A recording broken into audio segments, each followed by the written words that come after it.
Sustain267. Welcome to the Sustain267 Podcast, where we look at environmental issues affecting climate change in Botswana and the rest of Africa. I'm your host, Batokidisitsi. Happy Africa Day. So, 57 years ago, on the 25th of May, in Addis Ababa in Ethiopia, 32 heads of independent states founded the Organization of African Union, known as the OAU, guided by the philosophy of Pan-Africanism, which centered on African socialism and promoted African unity, the communal characteristics and practices of African communities, and a drive to embrace Africa's culture and common heritage. Then in July 2002, now in Durban, South Africa, the African Union, also known as the AU, was officially launched. And the decision to relaunch Africa's Pan-African organization was the outcome of a consensus by African leaders that to realize Africa's potential, there was a need to refocus attention from the fight for decolonization and ridding the continent of apartheid to increased cooperation and integration of African states to try to drive Africa's growth and economic development. Today, the AU has 55 member states that make up what is the continent of Africa. For the past 57 years, the 25th of May has been observed throughout the continent as Africa Day, and it's intended to celebrate and acknowledge the successes of the AU while reflecting upon the common challenges that the continent still faces in a global environment. The theme for this year is Silencing the Guns, Creating a Conducive Environment for Africa's Development. I'll be unpacking the theme with 5 African climate activists from across the continent and chatting to Chebbi on our closing feature, Africabytes. I spoke to the founder of Gambian Marine and Environmental Conservation Initiative, environmental officer of Mbolo Association, and a passionate climate change and indigenous rights activist, Yande Salah Mohammed. First, I asked her to share her thoughts as an African climate change activist and an activist in the Gambia on the 2020 Africa Day theme. I try to, as much as possible, just think of Africa Day as a day of celebrating independence more than celebrating it as the founding of the AU personally, because I don't think there are enough celebrations of African independence. So this is a really special day to me. For the theme of the silencing the guns, I was introduced to this theme when I was in Ethiopia for the Resilient 40 conference. And when I was first presented with the theme, I was a bit confused. I feel like it was very general because we were presented silencing the guns on food scarcity, silencing the guns on water inaccessibility, silencing the guns on climate change. There were just so many themes that were wrapped into silencing the guns, but I didn't think that the title of silencing the guns was very conducive for me. I think that it would be more of an impact to me, in my opinion, of having something that was very clear, not something saying silencing the guns. Because, of course, when you have climate change, you always will have some type of violence. But I think we need to think of the issues of climate change in a whole different way, personally. The positive side are looking at Africa Day as a great day, celebrating the African independence, celebrating the African revolutionaries and freedom fighters that got us out of colonization, and constantly moving forward with the ideals of fighting against any type of neocolonialism, focusing on uplifting indigenous peoples, indigenous languages, indigenous rights. This is kind of what I like to focus on for Africa Day. This will always be the theme for me.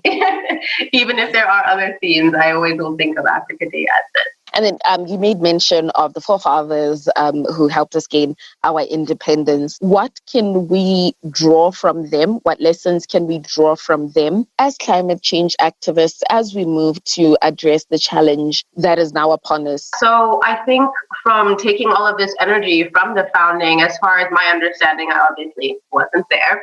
But when I look back on it, and I've read a lot of books about these beginning times, about many of the people involved, a really big person in my area of the world in Gambia obviously would be our surrounding countries.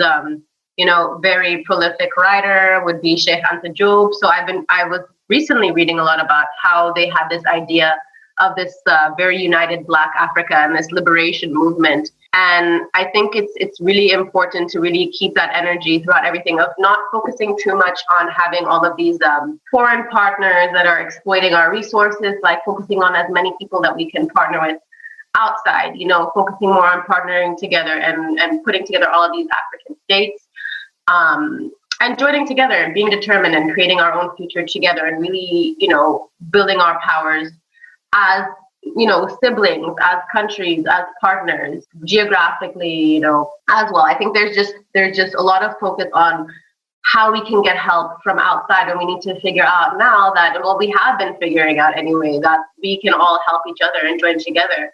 And it's a really big thing that we need to focus on. I think that people nowadays will think that we are very connected, we are very Pan-African, but from my readings from before, I was seeing that there is like a lot of inter-travel between leaders, focusing on sharing ideas, sharing ways of liberation. And I feel like now, from how I'm seeing leaders now, they're not so much focusing on joining together with their neighboring countries and more focusing on joining together with any other Western power that can help aid them. And I really think we need to go back to when we were all trying to join together and liberate. Now that we are free and independent, for the most part, like, how can we figure out to move forward? How can we figure out to stop this exploitation? For example, here in the Gambia, we have a huge issue with the exploitation of our fishing business. We have a huge overfishing problem where we have Chinese fish meal factories here that are completely decimating our fishing populations. People that catch fish have to actually sell the fish to the Chinese, who then sell it back to them. It's just like a huge problem. And we need to look at ways that we can stop this exploitation from foreign powers and really focus on how we can benefit ourselves within our country. Drawing from the African Union's agenda of 2063, the Africa we want. You have mentioned a bit on the kind of the Africa you want, but holistically, what is the Africa you want as we continue with Agenda 2063? This is a big question. The Africa I want would be, so the Africa I want is very complex and very unrealistic. But looking at the realities that we're faced with now, it's difficult, especially when we have so many problems of, resources, be it water resources, land resources, etc. The Africa that I want would be one that would be like a very big thing for me, especially coming from the Gambia, where it seems like everybody is just constantly taking from us. And then we just get the scraps of whatever infrastructure was implemented for tourism. I would like to see an Africa that's focused more on inter-African benefit, because I feel like it's something that's really lacking. At least when I go to different parts of Africa, I see completely different systems. But I would like to see something where everything is sort of meshed together. Like we all have some sort of, like something is meshing. Like we all, like you can feel like you are there and we're all there in the same place. I feel like everything feels so split apart. Even from a simple travel from like Gambia to Senegal, I feel like I'm in complete different worlds with complete different ideas. In Gambia, it's a problem of access to electricity. There's so many other problems that when I go to Senegal, it's a whole different issue. But even within those different countries, they all have their own issues. I think we need to focus a lot on education, of course, universally, but definitely in Africa, there's a lack of access to education and education on sustainability, education on women's empowerment in general, through education and in general, access to good healthcare. Good healthcare systems are very important, and access just to information. I feel like everyone thinks that there's all this information out there, but it doesn't trickle down to people, especially in rural communities. I feel like there needs to be a huge spread of information going to everyone, regardless of their living standards, and that there needs to be an equal living standard for everyone. So, yeah, this is something I would definitely like to see. My ideal Africa is it's a bit of a fairy tale and dream when I really get into talking about it. But I think at the basics, it would be something very much like this. I think we think that we are free and liberated, but I think there is a very, very long way to go for true liberation and freedom. But hopefully we're on the right path. I also had a chat with the founder of Eswatini Climate Coalition, artist and environmentalist Dane Armstrong, on what this year's theme means to him. I guess it sort of starts from the fundamental point that we're really not going to get anywhere in our respective communities or countries or the world as a whole if we're constantly fighting with each other. And I think anyone working in climate or environmental issues will realize that in times of chaos, which in humanity's sort of bigger picture generally means times of war or conflict, our priorities shift a lot, to our own sense of security, safety, etc. But also the powers that be seem to be focused also on either attack or defense, and necessarily budgets get reapportioned accordingly. So it's hard to imagine how you're ever going to work towards the kinds of drastic action we need to see to address the climate crisis if we're constantly fighting with each other. And I think it is something that's been there since day one with the environmental movement over the decades. But I think has got increasing sort of traction over the years, where you realize like socioeconomic impacts are really what we care most about in our kind of hierarchy of needs. And if we don't sort those things out, we're not going to get to the sort of other levels that we need to be addressing with the environment.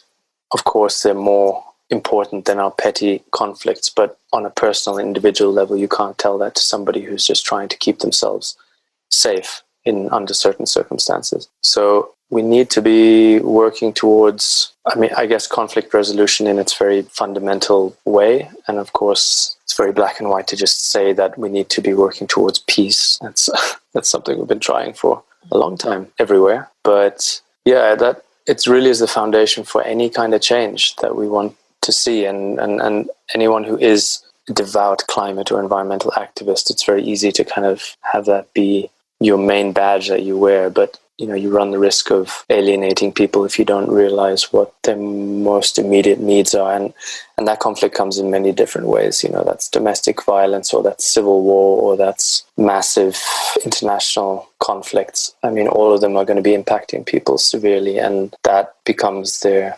main kind of obstacle that they need to first overcome before they're going to think about anything else at all.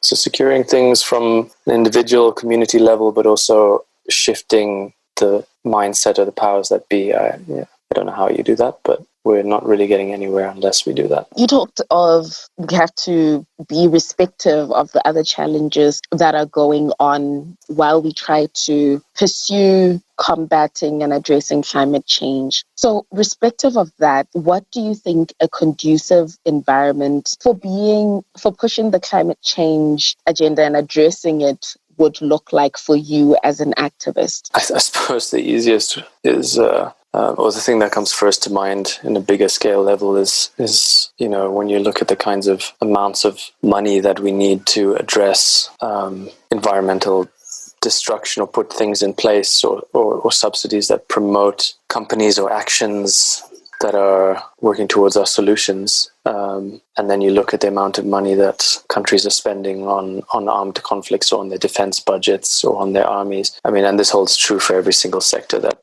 any environmental or social justice movement. A lot of issues could be alleviated with just reimagining and reworking the way that we spend our money on a national level. And that has always been the case, but I think we have to keep on harping on with that. Here in Eswatini, we have a huge portion of the budget that gets spent on the defense fund, the army. And this is a country that has never been in a war, never had a civil conflict. And I think it's becoming increasingly untenable to keep on putting that much money into something that a lot of people see as unnecessary. We should be focusing on adaptation measures for a crisis that is already here and is only going to get worse. Unless you start turning those mechanisms at the top, it's really hard to imagine how those kinds of changes will trickle down the chain to your smaller, your ministry level, your NGOs, your parastatals, your community groups, your chieftaincies, your households. Once you see the priority shifting from above, then that sort of happens below as well. But it has also got to happen the other way around. And I think on a personal and community level, people are doing things already, because if you're a farmer, it's your livelihood that's at stake. If there's a drought, if there's things happening, you need to invest your own time and money into things. But of course, having that feeling that you're being left to your own devices is never helpful. You'd like to see things happening from above that are pushing that change as well. And it's very unfortunate that it's only coming from external forces. foreign NGOs or aid donors, whether it's huge ones like UNDP, etc., or the American Embassy, or whether it's more individualized entities, generally from the global north, when we need to start seeing that shift happening from within as well. We all have countries that have budgets that know how to, within reason, run a country. So there's no reason why we should be relying on that kind of assistance completely from the outside. We also have to start shifting that own narrative within ourselves. And everyone is recycling, that's great, but let's also move beyond that into things that have stronger and more lasting impacts. On the military budget, that just doesn't make sense. As a Motswana, I completely understand where you're coming from. We have a bit of the same problem here. But then picking up on what you said about wanting to see solutions that are long-lasting, drawing from the Africa Union's Agenda 2063, which is the Africa we want. What's the Africa you want? It's a very interesting question. Really important in these times of global uncertainty. How do we promote identities and be proud of who we are and where we're from, but also appreciate connections and unity without resorting to sort of closed-minded nationalism and only feel like we can all do this by ourselves. Thank you very much. We'll close our borders and we don't need anybody else. While that's true to a certain degree, we should be pushing for more of that. And I can only speak from Eswatini, where we're so reliant on, food and energy imports, when we could be a lot more self-sustaining and resilient than we currently are. And we should push for those kinds of things without having that narrative of we're completely fine, thank you, we'll close our borders, we don't want anyone or any help. It is about cooperating, but it is about being more resilient for yourself at the same time. And the kind of, I think the analogy you can use is on an individual level. Like you need to be secure with yourself and happy with yourself, but we also need other people. We are social beings, and I think we need to see our communities and countries in the same light. And on a kind of Pan-African level, that needs to really start coming to the fore. We need to learn from what works with things like the European Union, but also what doesn't work about things like the European Union, and how we can do it differently in a way that is more beneficial for people on the ground, and not just a bureaucratic system that enables better trade that works for people at the top. And I think a lot of the narrative happening around Africa, at least, is for the kind of trade and free market access that we are kind of emulating, and I really don't think it's a system that has been very beneficial to raising equality levels, for example, around the world. And we really need to rethink any kind of model that is based on any neoliberal capitalist systems that have been pushing us over the brink. And we need to move away from that. And we've got ample resources. We do want to be connected with the world. The world has got things we don't have. We've got things the world doesn't have. How can we work together? But how can we strengthen each other first? But also without running the risk of any kind of superiority complexes from the larger countries on the continent, your South Africa and your Nigeria, etc., where, yes, you're leaders in every sense, but how can you bring everybody along with you so that there's less need for people to feel like they need to escape their own countries for the brighter lights? If we're leaving anybody behind, then we're not getting anywhere. And if we only develop half of the continent, then the other half is just either going to be in conflict or want to be in the other half, or both. And that's kind of what we're seeing increasingly around the world, which is why we have a lot of forced migration. And if we want to see less of that, people don't want to leave their homes. They want to be where they come from, where they are, where they've always been for generations. And I think we need to fundamentally focus on the kinds of structures that need to be in place that allow countries and communities to be healthy in their own right, so that people can thrive where they want to. But yeah, that kind of starts with our main problems, which are really around corruption and conflict. And a lot of that is fostered from the outside. It's not an African problem. It's been stoked since pre-colonial days and continues to be. So we do need to be aware of what the issues are that we can solve ourselves, but also which buttons are being pressed from the outside, and start building something that's stronger. Because when the climate crisis starts hitting us in ways that are much worse than we've currently experienced, and we're not ready for it, we're going to see a lot more migration. We're going to see a lot more devastation in certain countries. They're not ready for it. And everyone takes turns needing help. And we, like, the ideal Africa that I see is that any nation could turn around and help somebody else because they're in a hard time, much the same as people. We all take turns needing a loan or needing a shoulder to cry on, but then the next day we're that person giving a loan or being that shoulder. And I think countries need to be the same. I then crossed over to Kenya for a conversation with climate activist, entrepreneur, and global shaper Wanjuki Njoroge on her take on the Africa Day 2020 theme. This theme was launched in September of 2013, and we want to achieve it in 2020. However, as important as this theme is, I at times wonder why Africa Union constantly comes up with themes or sets targets that they intend to achieve, but never achieves them. And then the same goes for Agenda 2063.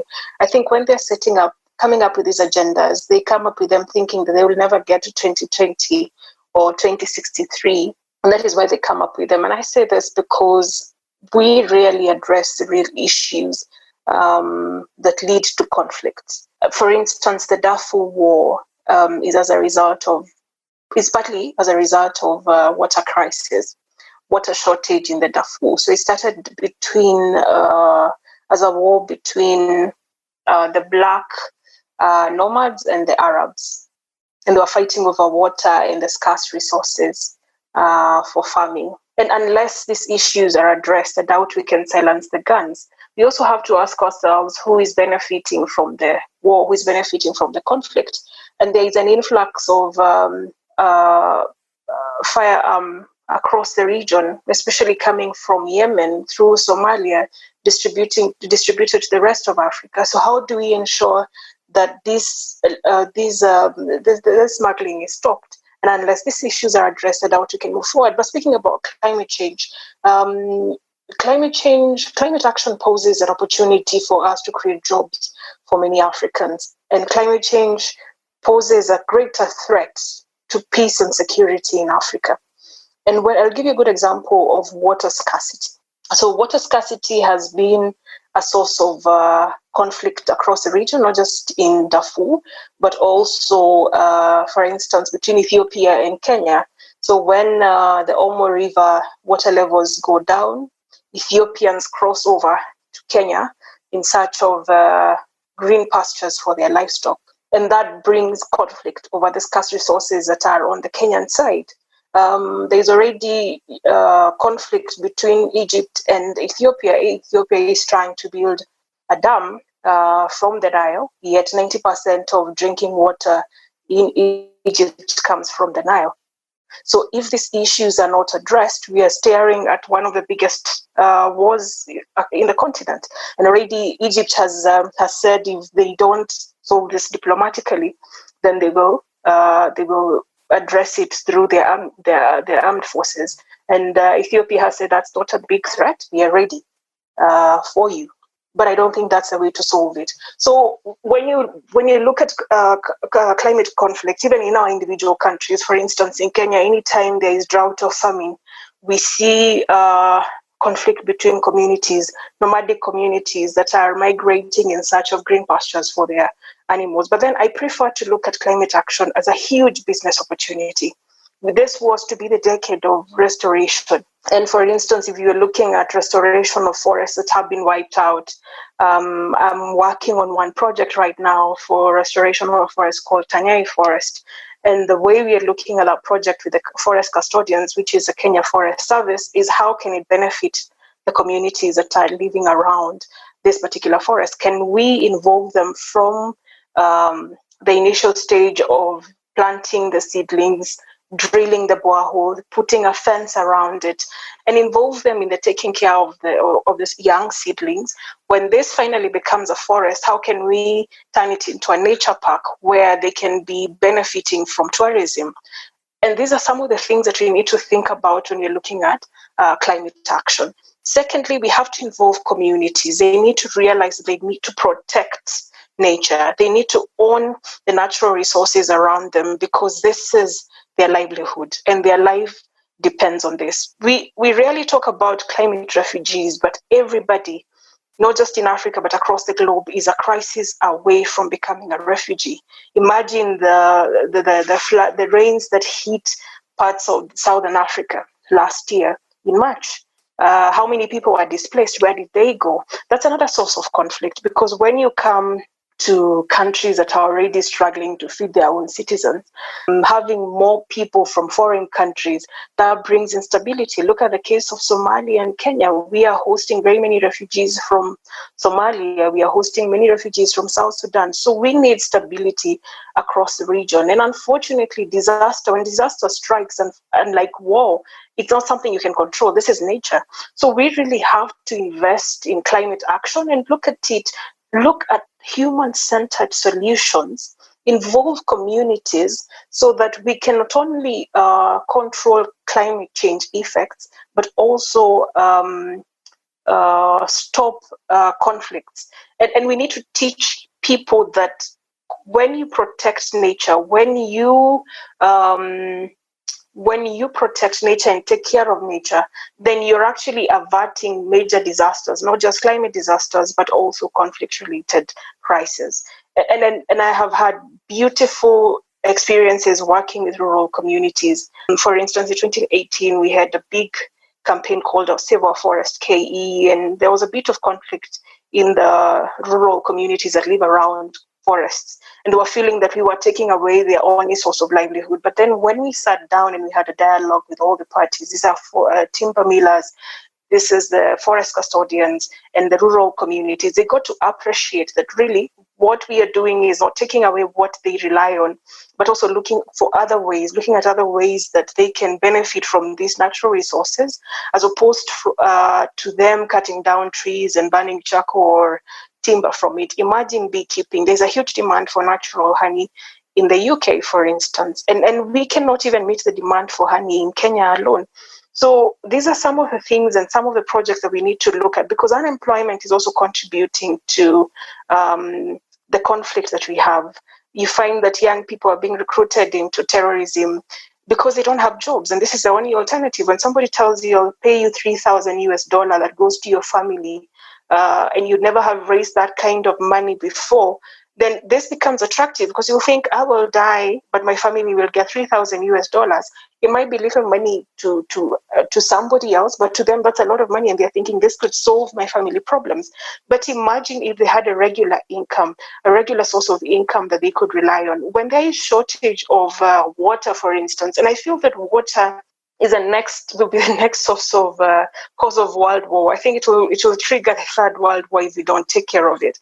You see a country like South Africa, Cape Town ran out of water last year. South Africa doesn't have water; it gets its water from Lesotho. Imagine if Lesotho were to say that we are stopping this agreement of supplying water to South Africa. Can you imagine such a scenario? So we need to really think about water and what are the infrastructures that we need to put in place as a continent to prevent future crises. When you think about water as well, and coming from an agricultural village, when there is no water, we see increase in crime, because if I don't have a source of income, I'm going to steal to feed my family. And agriculture, we say, is a food basket. We say countries like Kenya and areas that around forests are the food baskets of this country. But in the year 2018, we saw a shortage of water, and that was a threat to food security. And when there's a threat to food security, you will do anything to feed yourself and to feed your family. And I feel that we have a huge opportunity to both create employment and stop crisis and address the silencing of guns and achieve silencing of guns by 2020. I think that's not practical, but I feel that we can do this if we are willing. We have 10 years. This is a vital decade where everybody, both government, industry, and also development partners, can take part in it. So we need to come together around the table and have an honest conversation and look at how do we address the major issues that are affecting us. And most of these climate change issues are man-made. So how do we come together and put a greed aside and focus on people, the entire good as opposed to individual good? Thank you so much for that, and the wide perspective that you shared across Africa. And then although you did say it is a very ambitious agenda, it's a very ambitious strategy. The AU also has the Agenda 2063, the Africa we want. Mm-hmm. There's still for that. There's still time. What's the Africa you want? To be honest, I'm at a very disappointed place, and I'm not sure anymore. I think the younger Wanjohi was very optimistic. This older Wanjohi is a bit skeptical. I think my bubble has been busted quite a number of times, and especially at a time like now when we're dealing with the COVID-19 crisis, and I'm looking at how countries in this region are dealing with the crisis. And I have to applaud countries like South Africa, Ghana, and I think Uganda. The way they've handled the crisis is admirable. But when you come to my country, I doubt we have even leadership that cares about the people. Our priority right now is political. We are pursuing political needs at the expense of people's well-being. We are pursuing our selfish interests at the expense of our well-being. But that said, I think the Africa I would want to see is one where the citizens are empowered, because I feel that we do not invest in civic education enough, and that's our biggest problem. Because I need to understand what is the role of the leaders that I elect. What are the kind of leaders that I elect? Because I feel unless we elect leaders who have people's interest at heart, there's really nothing we are doing, because these are the people who pass the laws that govern countries. And when you think about climate change, for instance, Paris Agreement was passed in 2015. African countries were among the first to ratify the agreement, but years later, there's no country. We have only one country, which is Kenya, which has passed a climate change act. This was passed in 2016, but it's never been implemented. Go to Africa Union itself. And Africa Union is an interesting organ because its climate change act is still in its draft form since 2017. Yet this is the body that ought to be guiding the rest of the region on how to implement this policy. When you come to my country, yes, we have a 2016 act, but the laws it operates under are even outdated. You know, the Environment Act is a 2006 act, yet we passed a new constitution in 2010. So there is no commitment from our leaders, and unless we have real leaders who care about the people in office, I don't think Africa is going anywhere. I think it'll just go round in circles. So I think the broader question that we all must think about is, how do we ensure that we have leaders who have people's interest at heart? And I think after that, we can talk about the Africa we want to see. Other than that, I think you're just having fun, enjoying ourselves and spending a lot of money in useless conferences. AU officials are flown business. They stay in the biggest hotels. I would really love to see their expenditure, because I feel like 90% of their money goes to conferencing. And we must not talk about the Africa we want if we're not talking about the leadership. And that's a big issue. I would want to see Africa Union becoming the oversight body for the entire continent, the body that keeps countries in check. There ought not to be, you see, we have countries like Tanzania, which are taking COVID-19 lightly, leading to the spread of this disease across the region. We have countries like Uganda that have managed to flatten their curve, but they have to deal with truck drivers coming from Tanzania, a country where the president has said there is no COVID. COVID is a fallacy, and so he's not taking any action. So why isn't Africa Union taking any action against such a leader who is putting the lives of very many other innocent people at risk and watering down the efforts of other countries? So I think these are some of the issues in my heart, and then I really doubt that I'm not sure we will achieve the Africa we want. I'm a bit of a skeptic nowadays than I was before. I think I'm exposed to a lot of internal issues that make me realize that this continent is actually for a few people. The rest of us are just bystanders who help those few people achieve what they want. Those are rather heartbreaking views. Unfortunately, they're also very valid. So yeah, the Africa we want is an Africa with leaders who have our interests at heart as Africans. From the small, beautiful island of Seychelles, I spoke to global shaper and environmentalist Jeremy on his thoughts on the Africa Day 2020 theme as an African and a Seychellois. For me, this juncture in time where we're seeing, ongoing conflicts despite a whole pandemic, and I think, making parallels to the climate change situation that we have, which is sort of being addressed, but not really. I think there's a lot of parallels between these two, not unrelated events. I think even the case of climate change, it clearly is an amplifier for insecurity, not just for states, but for people. But I think the parallels is that what underlying causes are not being addressed. We talk about disarmament, we talk about reintegration, demobilization of, people being in conflicts. We look around the continent and these have to some extent worked, but in many cases not being resolved. So I think the underlying circumstances of conflict, the consequences that, continue to perpetuate conflict in Africa are not being resolved yet. So I think it's interesting that we have an ambitious goal for this year to silence the gun, and obviously it's opportune for African Day to really speak to this flagship project for the AU. But we, as with climate change, realize that a lot of the underlying circumstances have not been addressed. We still have guns coming into Africa. We still have a lot of issues around conflicts being, how can I put it, diplomatically, being something which states are involved with within the African context, being aware of this in some ways and not necessarily addressing each other's issues, not being the best brother's keeper in that case. So I have hope, as with climate change, that action can give us some kind of respite, but I think we have to address the underlying issues for these things to come place.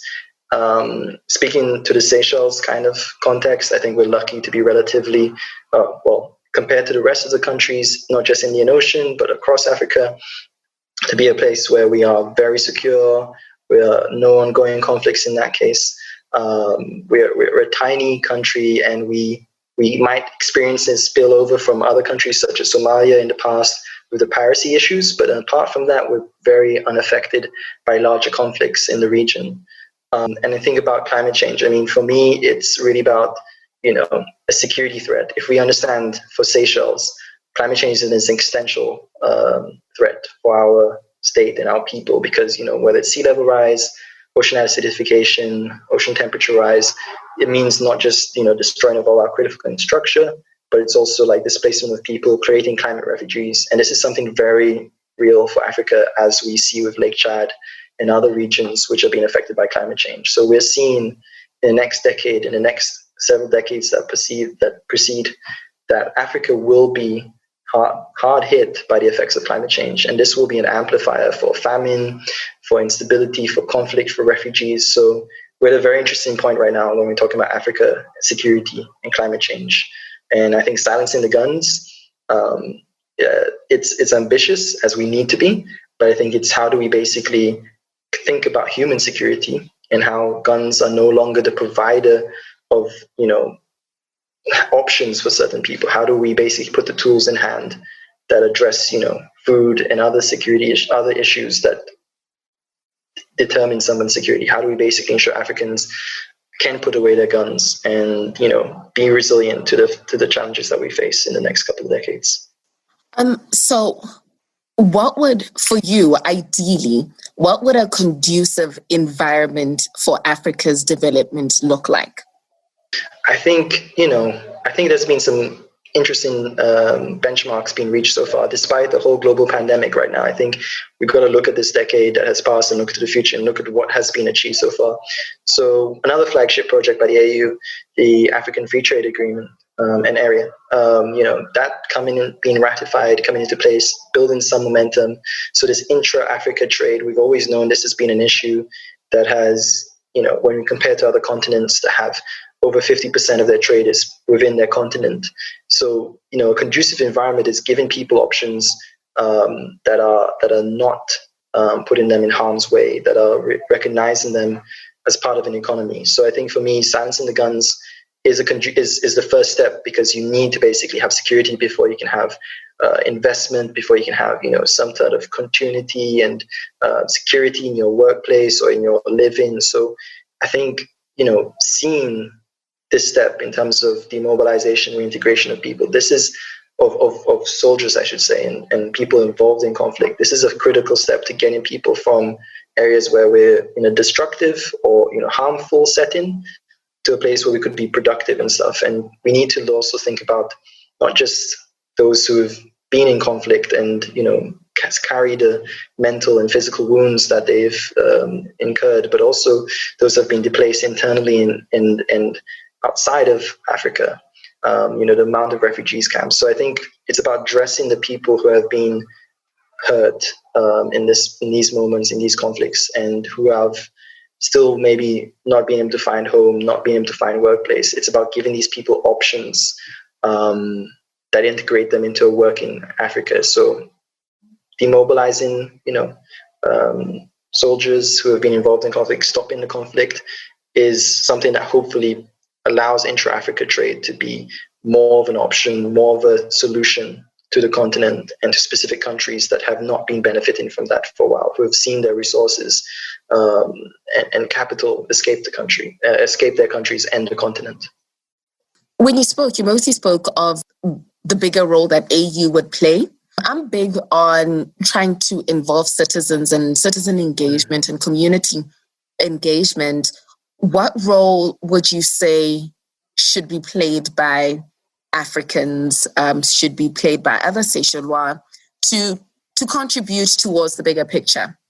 So for me, speaking firstly on Seychelles, I think it's a very interesting moment in time. We're part of a truth and reconciliation and national unity process in which injustices from the past are being recognized, are being brought forward. So hopefully we can heal, or at least find some kind of common understanding about what happened and how we can proceed into the future. So there's an interesting moment now where the past has been dictating a lot of people's trust in the government, people's relationships with each other, individuals who are not just victims but also perpetrators. And in our case in Seychelles, there's a lack of perpetrators coming forward and admitting fault or giving closure to victims. So it's an interesting moment, and I think this is the thing about when we talk about public.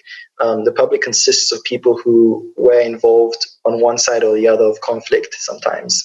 And as your part to encourage a family member, or for you as someone involved coming forward, this takes immense courage, speaking in the Seychelles context where we're only 98,000 people and it's very personal. And I think for me, this is one of the parts that, if your country has that process, it's amazing.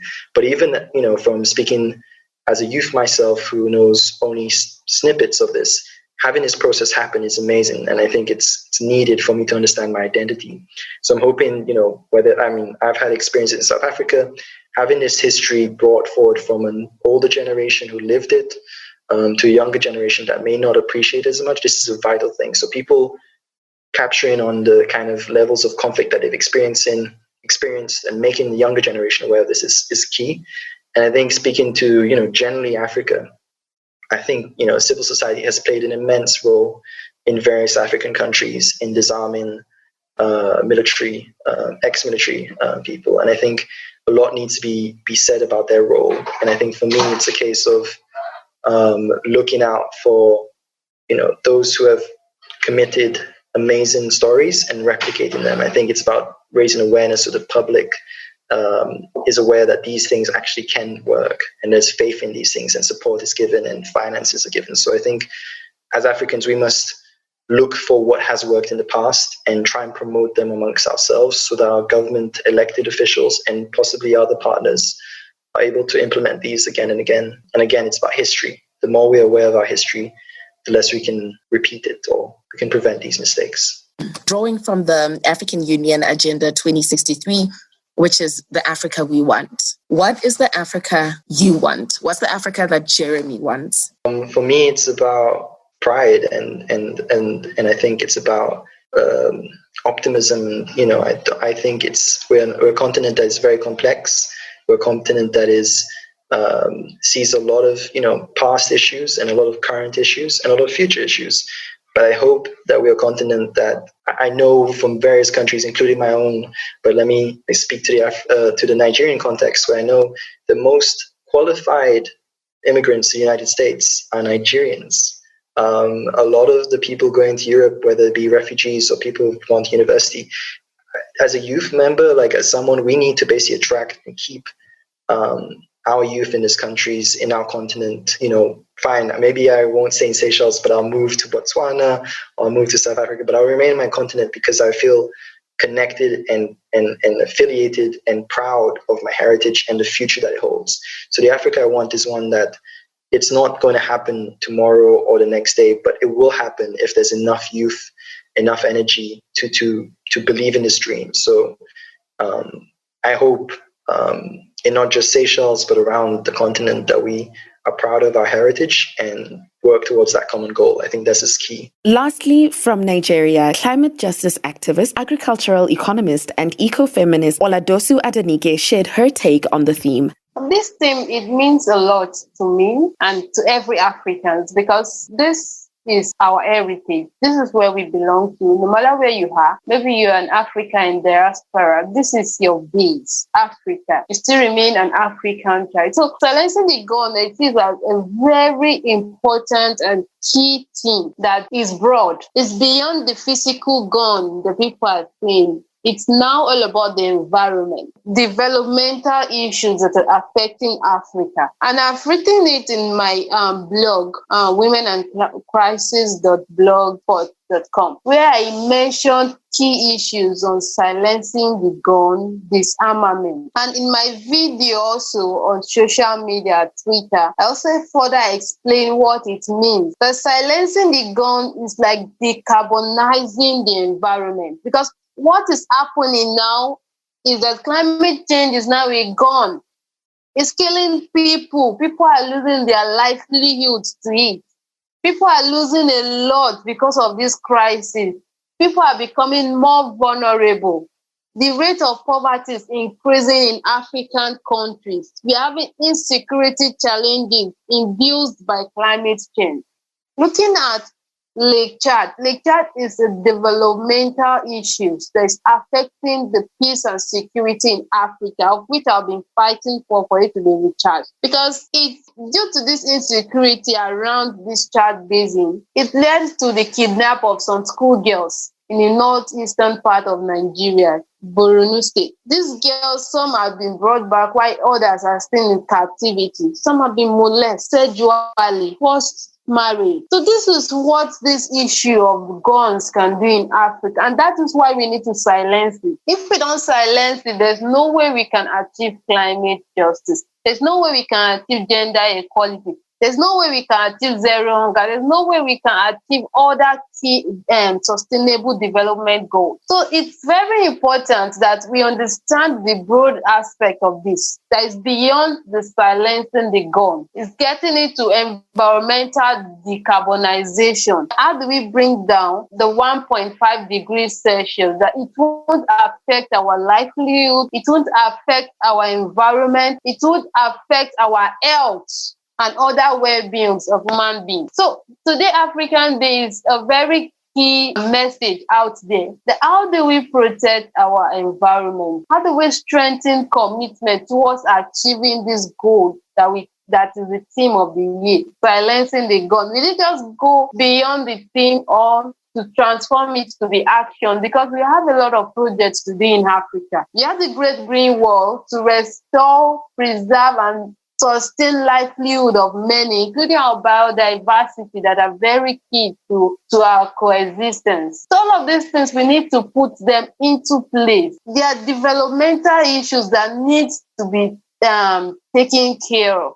And everybody have a role to play, like I do say. In as much that leaders have their own role, we also have our own role to complement each other in all of these things. And anybody's role that is find faulty, it will affect the others. And that's why we young people, we are raising our voices to see that something is done. We are saying these issues and we are saying it. Everybody is a leader in his own capacity, but we need to do more for our continent, because Africa is the most vulnerable to climate change crisis and other pandemics. So we need to take care of it. We need to preserve our heritage. We need to safeguard our future throughout the actions that we are taking today. I agree with you on us having to contribute, which is why we would need a conducive environment for us to make our contributions. To you, what does a conducive environment for Africa's development look like? When we say conducive, an environment that can support development, that can support innovations, whereby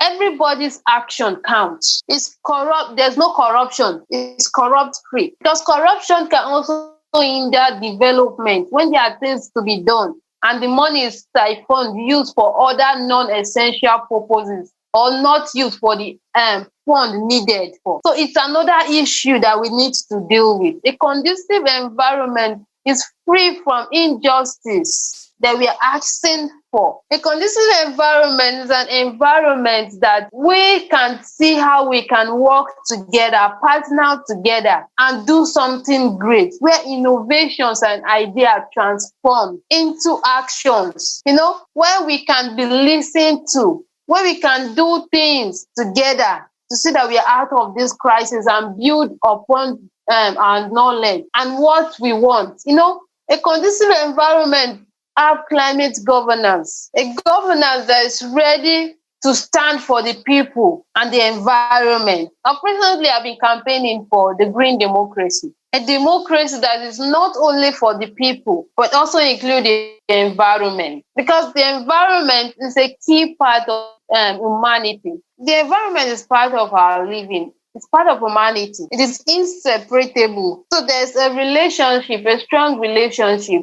Democracy now is not all about the people alone or human rights. It now have to include the environment, a government of the people and the environment, by the people and the environment, and for the people and the environment. This is the kind of conducive environment that we are talking about. Environment that can withstand pandemic, that is built on a green foundation, as we have been demanding for a green recovery post-COVID-19. We don't want to make such mistake we made during the 2008 financial crisis, that the green spaces was disrupted because of the existing technology. Now we want it to be part of this recovery process, so that everybody can have a strong economy, an economy that can withstand pandemic. Because this pandemic has shown and have exposed a lot of weaknesses in our economy, that this economy that we are operating on is not conducive for the future. And now we are raising our voices, trying to see how world leaders, as they open their economy, they can put this in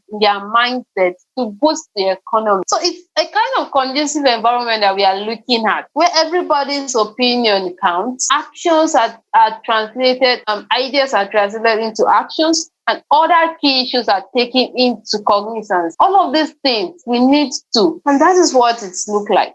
Definitely. Looking at the African Union's Agenda 2063, which is the Africa we want, what is the Africa you want? The Africa we want is something that everybody is raising their voices for today. Where Africa, we have a peace and security. It will not be faced with uncertainties, insecurity. Because insecurity, in another angle, is also affecting development. Look at the farmer-herdermen clashes, affecting food security, leading to hunger, poverty for those that depend on food production. But the Africa we want is an Africa that's innovative, that is ready to build a system that can accept innovations, that we can do things together to move towards the point that we want to achieve. The Africa we want is encompassing. It brings people together to solve issues, because we have our own demand in one way or the other that we have been demanding. and bringing forth developmental issues that are affecting our growth. In Africa, we want these people that can listen to our actions and translate it. It should be translated into something that will transform Africa. What we are saying today, we are saying injustices happening in Africa concerning our environment. We need listening ears as well, where we can do extraordinary things without degrading our environment, without harming the future generation. We have a lot to do for 2063 to see that this goal that we are trying to aim at, it comes into reality. We have a lot of things that is happening. The shrinking Lake Chad that is affecting development. The Great Green Wall Initiative, which came into being in 2007, is still another key issue for our ecosystem. If we can actualize or realize all of these things, initiative, it's going to help the African we want, where we now have the Great Green Wall that can support our biodiversity, support livelihoods, sustain people's growth, where we can also recharge the Lake Chad for effectiveness to prevent further insecurity issues that can lead to war or clashes between countries, where countries will be going against each other, where we have those things being done, key projects being achieved, then that is the Africa we want. An Africa that we can come together and see that, yes, this thing we can do together. Innovations I bring can be accepted in any African countries, where we can work together as one, regardless of the country where we are from. Definitely. In Africa, where we can work together. This week on Africabytes, I had a chat with African Youth Envoy at the African Union, Chebbi. To you, what would you say climate change is, the way that you understand it? And I see climate change as an issue that is intersectional with everything else. I cannot think of climate change as a separate thing. For me, it affects gender, it affects governance, it affects peace and security. So we cannot speak about all the other issues, ending poverty and all of that, if we don't deal with climate change. So for me, it's an emergency, it's a crisis, not climate change, it's climate crisis. But it's intersection with every single thing in our aspect in our life. Okay. And then how has it affected you directly? Let's say in your day-to-day life, if it has affected you. Just look at the weather. In Tunisia now it's warm and it's not supposed to be. The farmers are complaining. Even our daily life, our cities, the way they are built and constructed. We see the impact of the pollution. We see the impact of plastic. We see it's everywhere. Even moms sometimes say things and I'm like, that's climate change. Mm-hmm. It's technical, but that's exactly what I'm talking about. So I think when we might not call it, because of climate change or impact of climate change, but even my mom, my grandma, my young cousin, everyone can say things. Oh, this is unusual. This had never happened before, because things are changing because we're not dealing with them in the urgency that we need to. What do you wish people knew about climate change? So not just political, like across board. What do you wish people knew about it? Exactly what we were saying. I wish people see it from their daily life, because I think when people look at climate change movements or political campaigning, they think it's an agenda out there that activists are advocating for. They don't see it as theirs that affect their life. And some of the other issues might not affect you. If we talk about, like a women, a very specific issue about women, men might not relate. If we talk about children's rights, elder might not relate. But climate is like in every single aspect of your life, it's connected to you. So I really want people to pay attention in their daily life. How does climate change affect them? In the water, in the environment, in the weather, in the impact of pollution. When you go to urban then rural, see the difference. So start observing, and when you realize it's hitting you, then start acting on it. Speaking of action, that's my last question. What's the one action that you wish everyone around the world would take? If you had the power to say, everyone do this in relation to climate change, what do you think everyone should be doing? Put climate change in every single policy, community, school, university, platform that you have. So whether you're working, you're in school, whether you are in the system and governance, wherever you are, wherever you play a role, put climate change on the table. So let us all try our best and contribute from our small spaces of influence to make a bigger impact. Thank you for taking time to listen to this Africa Day episode of Sustain267. I'll be posting new episodes every week exploring climate change and sustainability in Botswana and the rest of Africa, really. I was your host, Batukilisitse, and the sound engineer was Malehoma Khoti. Like our Facebook page, Sustain267, share your thoughts on what Africa Day and its theme mean to you and any recommendations for topics you'd like to know more on. Let's stay safe and follow government recommendations so we do our bit to beat COVID-19. Happy Africa Day.